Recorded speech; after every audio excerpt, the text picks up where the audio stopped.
छत्रपती संभाजीनगर शहरातील गजानन महाराज मंदिर परिसरात महानगरपालिकेकडून अतिक्रमण हटवण्याची कारवाई करण्यात आली।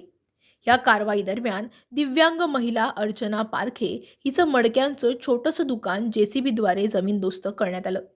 आपल्या उदरनिर्वाहाचं एकमेव साधन उद्ध्वस्त झाल्यानं ती महिला भावनिक होऊन फुटलेली मडकी गोळा करतानाचा तिचा व्हिडिओ सोशल मीडियावर मोठ्या प्रमाणात व्हायरल झाला। दिव्यांग भगिनी अर्चना पारखे हिच्या भेटीसाठी शिवसेना नेते बच्चू कडू यांनी धाव घेतली।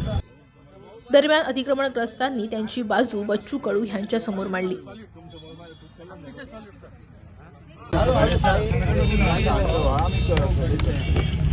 छोटे छोटे वस्तू पण नाही सोडले सर।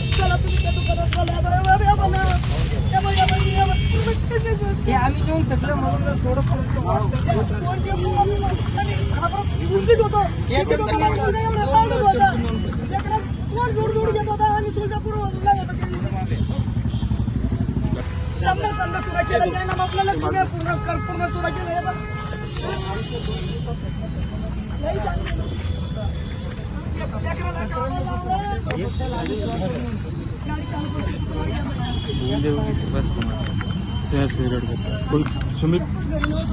अरे बाप साहेब ही कोण आहे ताई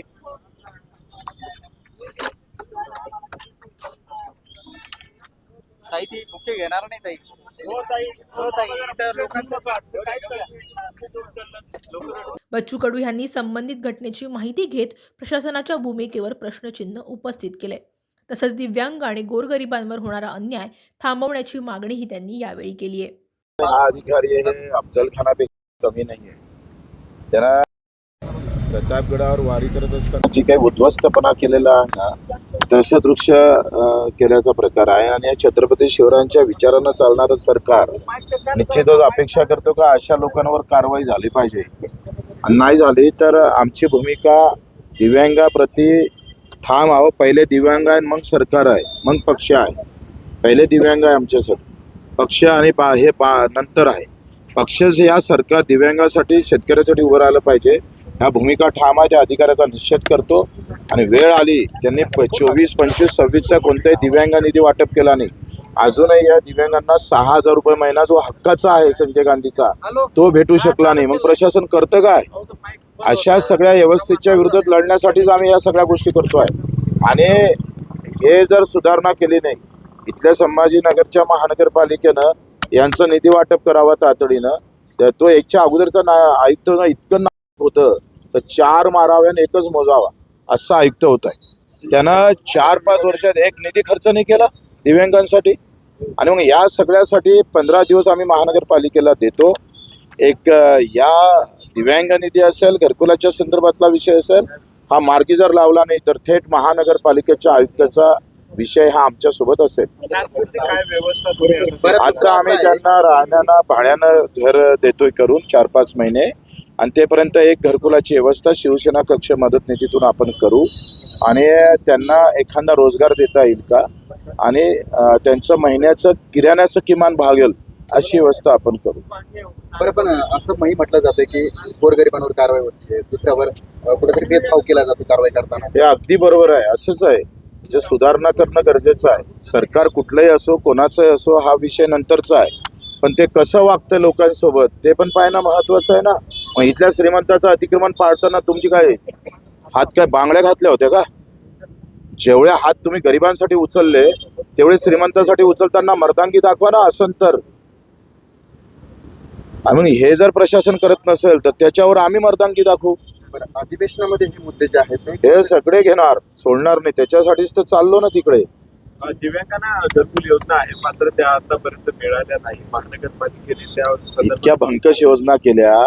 नागपूरच्या महानगरपालिकेनं 8-8, 9-9 लाखाचं स्कीम केली, फ्लॅट सिस्टम केली। आणि त्यात काय केलं माहित आहे का? PM चे 2.5 लाख घेतले, बाकीचे कर्ज घेतलं। आणि आता ते काय म्हणतात, ते घर घेताना त्या गरिबांनी कर्ज काढून घ्यावं, म्हणजे कर्ज भरून त्यांचे हप्ते भरावे। तुम्ही सांगा आता या महिलांना कुठून कर्ज देणार बँक? कुठली योजना आहे? भंकसपणे अक्कल नावाची गोष्ट असली पाहिजे ना। अहो, केंद्राची योजना आहे बेघरांना घर देण्याची।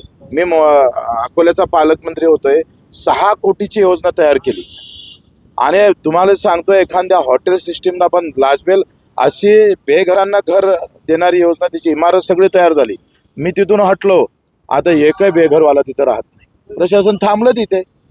महानगरपालिकेमध्ये बेघरांसाठी घर योजना का करत नाही? 100% योजना केंद्र सरकार पैसे देतं आणि तुम्ही कर्जाच्या योजना काढताय गरिबांसाठी. काय मूर्खपणा आहे? आपण आता सत्तेत सहभागी झालेले आहात.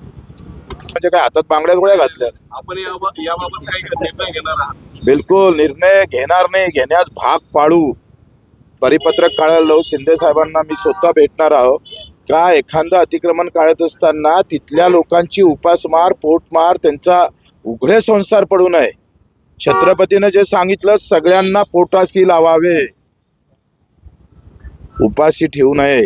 हा छत्रपतीचा विचार सरकारच्या कृतीतून दिसला पाहिजे, तर छत्रपतीचं नाव घेण्याचा अधिकार आहे. या प्रकरणामुळे महानगरपालिकेच्या कारवाईच्या पद्धतीवर पुन्हा एकदा प्रश्नचिन्ह उपस्थित होऊ लागले. आता प्रशासन यावर काय भूमिका घेणार याकडे सगळ्यांचं लक्ष लागलंय. Maharashtra times online, Chhatrapati Sambhajinagar.